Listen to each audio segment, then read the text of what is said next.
IPL 2020 సీజన్లో సెంచరీతో దుమ్మురేపిన 14 ఏళ్ల వైభవ్ సూర్యవంశీ ఇప్పుడు హాట్ టాపిక్గా మారాడు. టీ20 క్రికెట్లో శతక్ కొట్టిన అతి పిన్న వయస్కుడిగా రికార్డులకు ఎక్కిన వైభవ్ ఐపీఎల్లో సెకండ్ ఫాస్టెస్ట్ సెంచరీ సాధించిన ఆటగాడిగాను ఘనత సాధించాడు. అయితే వైభవ్ బ్యాటింగ్ స్కిల్స్, సిక్సర్ల హిట్టింగ్ చూసి యావత్ క్రికెట్ ప్రపంచం ఆశ్చర్యపోయింది. ఇదే సమయంలో పలు అనుమానాలను లేవనెత్తింది. నిజంగానే వైభవ్ వయసు 14 ఏళ్లేనా అన్న ప్రశ్నలు తలెత్తాయి. ఎందుకంటే క్రికెట్ ప్రపంచంలో పలువురు ఆటగాళ్లు తమ వయసును దాచి పట్టుబడిన వారు ఉన్నారు. పైగా వైభవ్ సొంత రాష్ట్రమైన బీహార్లో పలువురు క్రికెటర్లు కూడా వయసు దాచి మోసం చేసిన వాళ్ళు ఉన్నారు. అందుకే చాలామందికి వైభవ్ వయసుపై అనుమానం వ్యక్తమైంది. ఈ నేపథ్యంలో వైభవ్ వయసు నిజంగానే 14 ఏళ్ళు అని నిరూపించే ఫోటోలను అతని సన్నిహితులు సోషల్ మీడియాలో పోస్ట్ చేశారు. ఈ పిక్స్ అతడి వయసును నిర్ధారిస్తున్నాయి. మొదటి ఫోటో 2017లో దిగింది.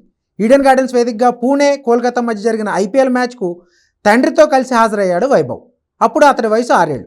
ఇదే విషయాన్ని అప్పటి పూణే టీం యజమాని గోయంకా స్పష్టం చేశారు. ఈ ఫోటోను కూడా ఆయనే పోస్ట్ చేశారు. మరో ఫోటోలో వైభవ్ ఓ ట్రిప్లో ఉన్నాడు. అప్పుడు అతడి వయసు 9 ఏళ్ళు. ఇంకో ఫోటోలో Vaibhav man of the match award పట్టుకుని ఉన్నాడు. ఇది 2022లో దిగింది. అప్పుడు అతడి వయసు 11 ఏళ్ళు. ఈ ఫోటోలన్నీ గమనిస్తే అతడి వయసు ఇప్పుడు 14 ఏళ్ళు మాత్రమేనని అర్థమవుతుంది. ఇదిలా ఉంటే వైభవ్ సూర్యవంశీ తండ్రి సంజీవ్ సూర్యవంశీ తన కొడుకు వయసు గురించి వస్తున్న ఆరోపణలు ఖండించాడు. బీసీసీఐ అఫీషియల్గా వైభవ్కు 8 ఏళ్ల వయసులో బోన్ టెస్ట్ నిర్వహించి వయసు కరెక్టేనని కన్ఫర్మ్ చేసిందని చెప్పుకొచ్చాడు. తాజా ఫోటోలు, వైభవ్ తండ్రి ఇచ్చిన క్లారిటీతో అతని వయసుపై నెలకొన్న అనుమానాలు తొలగిపోయాయి.